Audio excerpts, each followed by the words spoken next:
بسم اللہ الرحمن الرحیم۔ حق ٹی وی کے صارفین السلام علیکم۔ حضرت ابو سعید عبداللہ بن محمد علی بن محمد بغدادی سے مروی ہے کہ میری کنواری بیٹی فاطمہ گھر کی چھت پر چڑھی تو اس سے کوئی چیز اٹھا کر لے گئی۔ اس وقت میری بیٹی کی عمر 16 سال تھی۔ میں حضور سیدنا غوث اعظم کی خدمت میں حاضر ہوا، سارا ماجرا ان کے گوشے گزار کر دیا۔ آپ غوث اعظم نے فرمایا کہ تم آج رات کو کرک کے ویرانے میں جاؤ، تلے خمس 5ویں ٹیلے کے پاس جا کر بیٹھ جاؤ اور اپنے ارد گرد دائرہ کھینچ لو۔ دائرے کھینچتے وقت بسم اللہ اعلی نیت عبد القادر کے الفاظ پڑھنا۔ جب رات بڑھے گی تو جنوں کے گروہ مختلف شکلوں میں تیری نزدیک سے گزریں گے، تم انہیں دیکھ کر خوف زدہ نہ ہونا، اور جب صبح ہو جائے گی تو جنوں کا بادشاہ ایک جماعت کے ہمراہ گزرے گا، وہ تجھ سے تیری حاجت پوچھے گا اور تم اس سے بتانا کہ مجھے عبد القادر نے بھیجا ہے اور میری حاجت یہ ہے۔ حضرت ابو سعید عبداللہ فرماتے ہیں کہ میں نے حکم کی تعمیر کی اور آپ غوث اعظم کے فرمان کے مطابق ڈراؤنی شکلوں والے لوگ گزارتے رہے، مگر دائرے کے نزدیک کوئی بھی نہ آ سکا، یہاں تک کہ اعلی سبھی جنوں کا بادشاہ ایک گھوڑے پر سوار آیا اور اس کے ساتھ کثیر جماعت بھی تھی۔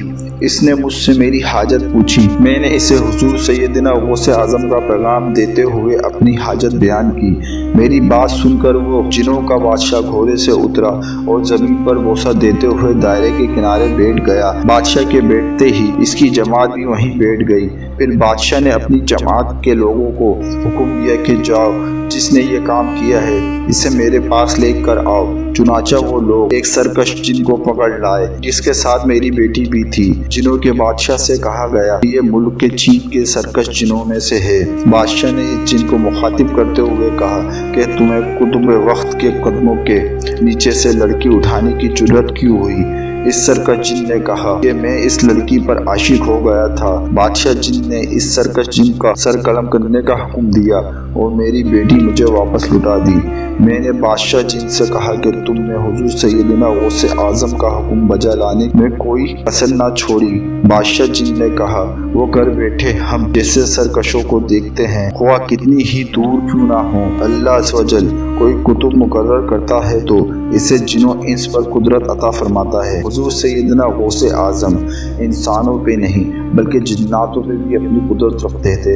اللہ کے عطا کی ہوئی طاقت سے ان کی حکمرانی جناتوں پر بھی تھی، اور اللہ کی عطا کی ہوئی طاقت سے ہی جنات ان کے حکم کے تابع تھے۔